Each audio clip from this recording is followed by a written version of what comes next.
غور کیجیے عمر بن خطاب کی نظر آنے والے وقت کے پردے چاک کر کے کتنی دور چلی گئی تھی۔ خلفائے راشدین کے بعد آنے والے خلفاء نے انعام و اکرام کا سلسلہ شروع کر دیا تھا۔ عباسی تو روایتی بادشاہ بن گئے تھے۔ اندلس کے آخری دور کو دیکھیے، دربار لگا ہوا ہے، شاعر اور ادیب منظوم اور نظری قصیدے پڑھ رہے ہیں اور انعامات سے جولیاں بھر رہے ہیں۔ خوشامد ایک فن اور ایک پیشہ بن گیا ہے اور ان انعام خوروں، مداثراؤں اور خوشامدیوں نے سلطنت اندلس کو سقوط غرناطہ تک پہنچایا۔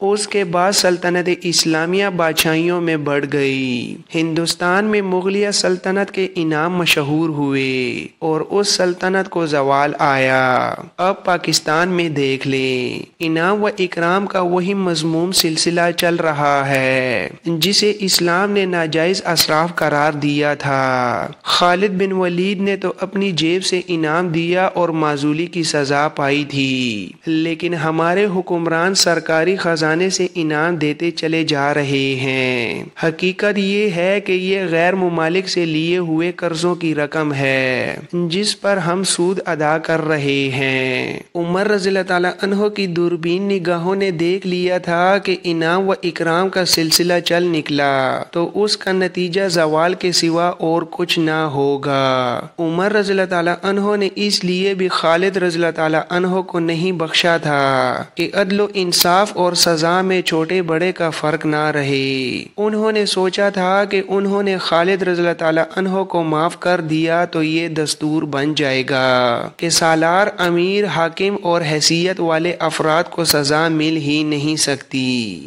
اس طرح عدل و انصاف ختم ہو جائے گا اور اسلامی معاشرہ چھوٹے اور بڑے میں بڑھ جائے گا۔ عمر رضی اللہ تعالیٰ عنہ احکام منوانے میں اس قدر سخت تھے کہ انہوں نے اپنے بیٹے کو 100 کوڑوں کی سزا دی تھی۔ 80 کوڑے مارے گئے تو ان کا بیٹا مر گیا۔ عمر رضی اللہ تعالیٰ عنہ کو اطلاع دی گئی۔ انہوں نے حکم دیا کہ 100 کوڑے پورے کرو، باقی 20 کوڑے اس کی لاش پر مارو۔ مدینہ سے خالد رضی اللہ تعالیٰ عنہ کنسرین گئے، وہاں سے حمص چلے گئے اور ان کی عمر کے باقی 4 سال وہیں گزرے۔ ایک وقت آیا کہ خالد رضی اللہ تعالیٰ عنہ تنگ دست ہو گئے۔ اہل قریش کا شہزادہ، میدان جنگ کا بادشاہ، دل کا سخی اور فیاض ہزاروں درہم حقداروں میں تقسیم کر دینے والا انسان مفلسی کی چنگل میں آ گیا۔ تھوڑے ہی عرصے بعد امیر المومنین عمر رضی اللہ تعالیٰ عنہ نے کچھ مسلمانوں کے لیے وظیفہ مقرر کیا تھا جو 3000 درہم سالانہ تھا۔ یہ خالد رضی اللہ تعالیٰ عنہ کو بھی ملنے لگا جس سے وہ حمص میں اپنے کنبے کے ساتھ زندگی کے دن پورے کرنے لگے۔ خالد رضی اللہ تعالیٰ عنہ اب وہ خالد نہیں رہے تھے جن کی اس للکار سے دشمن پر دہشت طاری ہو جایا کرتی تھی۔ وہ گوشہ نشین ہو گئے، ان کی زندہ دلی، خوشذوقی اور شوخی ختم ہو گئی۔ وہ چپ اور اداس رہنے لگے۔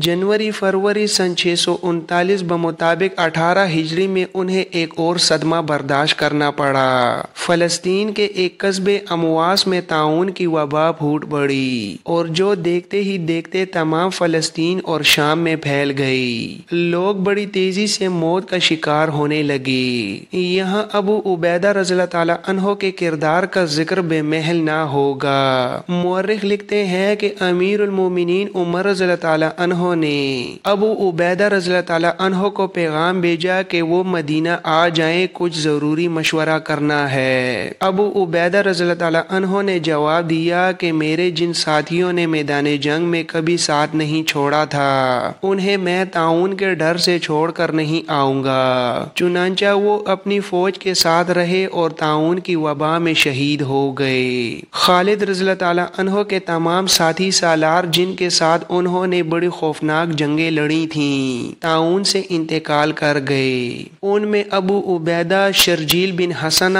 زرار بن الازور، یزید بن ابو سفیان بھی شامل تھے۔ خالد رضی اللہ تعالیٰ عنہ کے اپنے بہت سے بیٹے طاعون کا شکار ہو گئے۔ ایک باپ کے لیے یہ صدمہ ناقابل برداشت تھا۔ طاعون کی اس وبا میں 25,000 مسلمان اللہ کو پیارے ہو گئے۔ خالد رضی اللہ تعالیٰ عنہ پہلے بھی چپ رہتے تھے مگر اب تو جیسے ان کی قوت گویائی ختم ہو گئی ہو۔ مسلمانوں کی فتوحات کا سلسلہ چل رہا تھا۔ ابو عبیدہ کے انتقال کے بعد سپہ سالاری عروہ بن العاص کو ملی۔ خالد رضی اللہ تعالیٰ عنہ جب مسلمانوں کی نئی فتح کی خبر سنتے تھے تو ان کے چہرے پر رونق آ جاتی تھی مگر کچھ دیر بعد وہ پھر سے بجھ کے رہ جاتے۔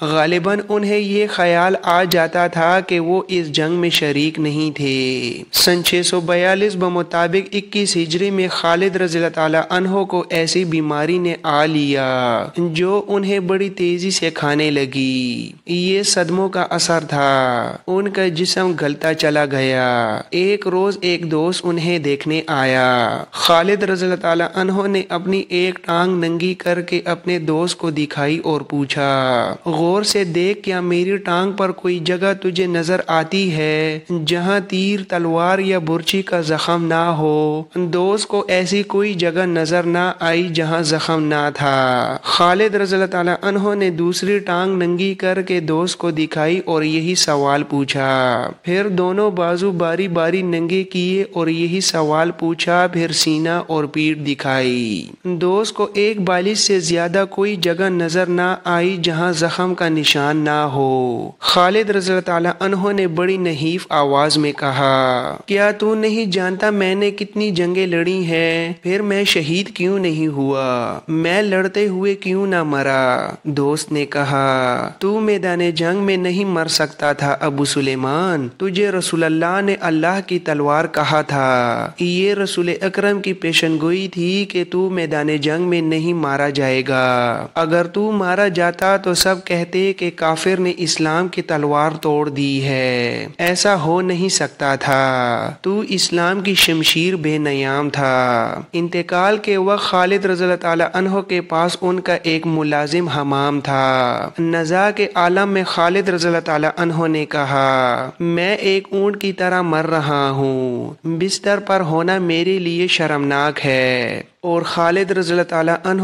اس اللہ کے حضور پہنچ گئے جس کی وہ شمشیر تھے۔ خالد بن ولید سیف اللہ دنیا سے اڑ گئے۔ خالد رضی اللہ تعالیٰ عنہ کی عمر 58 سال تھی۔ ان کی وفات کی خبر مدینہ پہنچی تو بنو مخزوم کی عورتوں میں کوہرام مچ گیا۔ مدینہ کی دوسری عورتیں بھی باہر آ گئیں اور مدینہ کی فضا سوگوار ہو گئی۔ عورتوں کی آہ و بکا سے مدینہ کی فضائیں گونج اٹھیں۔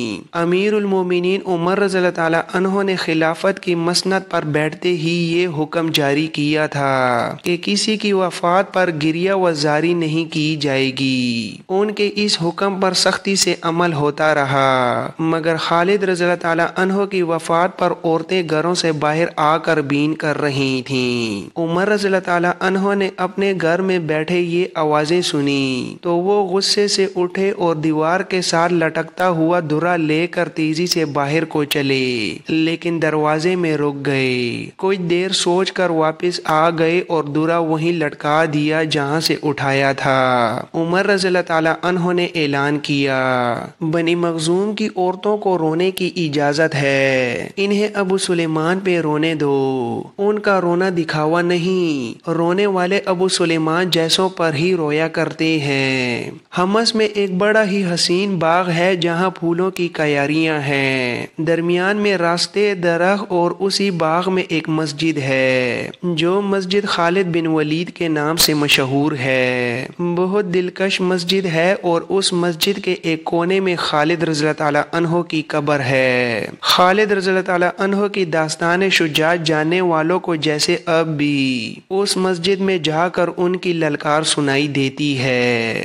اس کے ساتھ ہی یہاں خالد بن ولید کی تاریخی سیریز کا اختتام ہوا چاہتا ہے۔ دعا ہے کہ اللہ ہماری اس کاوش کو قبول فرمائے۔ اللہ آپ سب کا جذبہ ایمانی قائم و دائم رکھے اور جو سبق اس سیریز سے ملا اس سے اپنی زندگیوں میں تبدیلی کا انقلاب لائیں۔ جس طرح خالد بن ولید سیریز آپ ممبرز کی خدمت میں پیش کی ہے، ایسے ہی اسلامی اصلاحی اور تاریخی سلسلے کے ساتھ ایک اور سیریز کا آغاز کیا جائے گا۔ امید ہے اس سیریز کی طرح آپ معزز سبسکرائبرز آنے والی سیریز میں بھی بھرپور محبت دکھائیں گے۔ اگر آپ نے ہمارا چینل سبسکرائب نہیں کیا تو ابھی سبسکرائب کر کے اپنی محبت کا اظہار کریں تاکہ ہماری حوصلہ افزائی ہو سکے اور مستقبل میں مزید بہتر سے بہترین مواد آپ کی خدمت میں پیش کر سکیں۔ ہماری ویڈیوز کو مستقبل میں لائک اور شیئر ضرور کیجیے گا اور کمنٹ میں اپنی قیمتی رائے کا اظہار ضرور کیجیے گا۔ اپنا اور اپنے آس پاس کے لوگوں کا خیال رکھیے گا اور اپنی خصوصی دعاؤں میں یاد رکھیے گا۔ کوئی غلطی کوتاہی ہو گئی ہو تو رب کریم سے معافی کے طلبگار ہیں۔ ملتے ہیں نئی سیریز کے ساتھ۔ میں ہوں محمد شعیب، سائننگ آف۔ اللہ حافظ۔